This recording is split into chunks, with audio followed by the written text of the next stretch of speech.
We're all ageing, but we all have our own unique story. Let's call this one Elisa's story. Elisa's partner died suddenly, so in a flash her future went from retirement adventures to emptiness. Her friends rallied, but she couldn't lean on them forever. She needed guts to make a new life.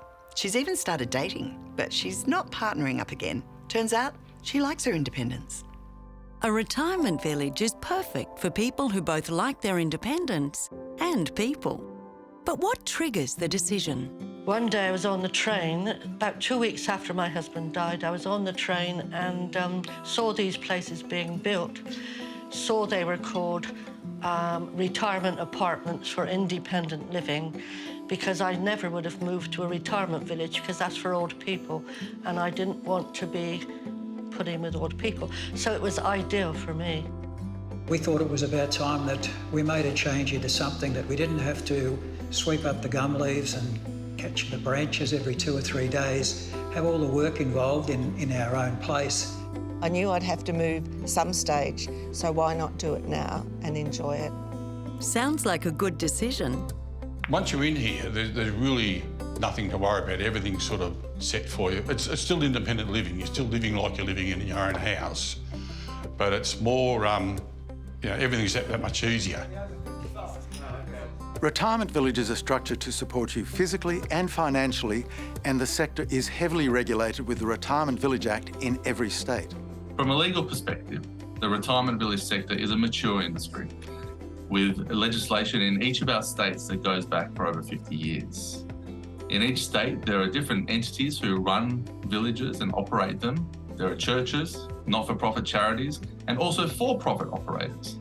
And each one of these operators will offer you a number of different options when it comes to different contracts.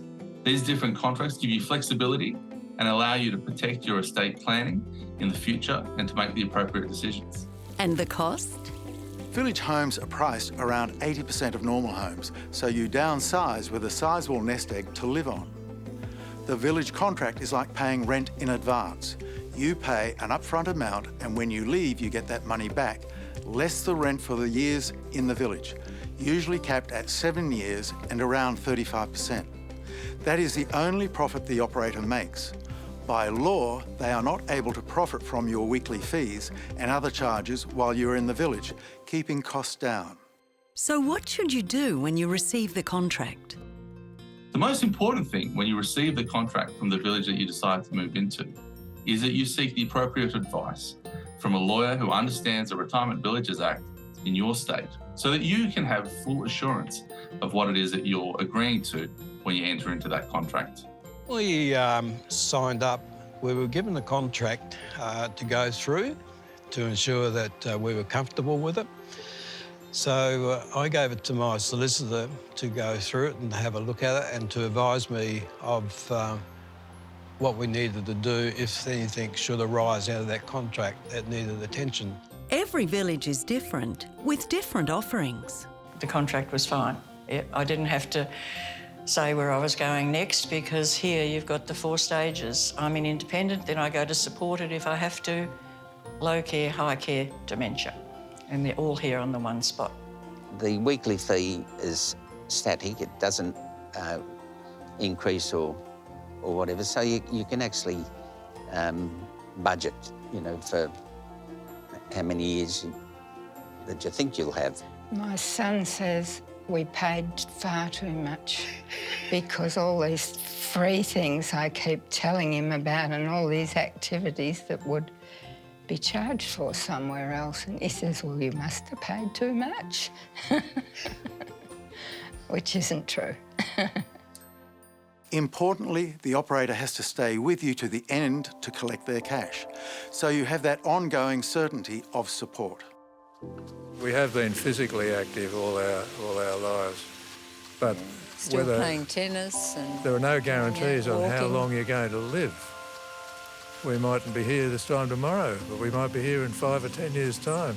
There's no guarantees. Who knows?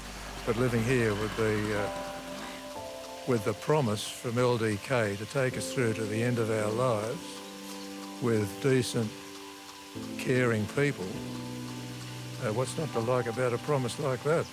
Sounds like an easy decision. But everyone has different issues to consider. A driving force for us was that we didn't want to be separated. We didn't want one of us in a residential care place, one of us in our own home. We wanted to be together.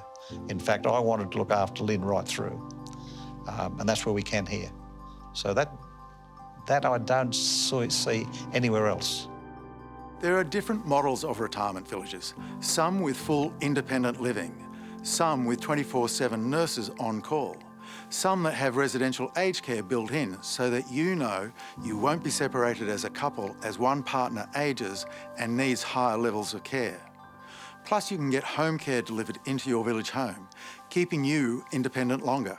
Residents also tend to offer each other support. In the retirement village, it's like a community within the community. And out there, we still have our petrol stations, supermarkets, doctors, hospitals. But in here, we have our friends. And we have more friends here than we had in the court where we used to live. Yes, yeah. My husband finds it very easy to make friends with men and women, actually. For more information regarding the specialists, accommodation or subjects featured in this episode, please go to thebest30years.com.au.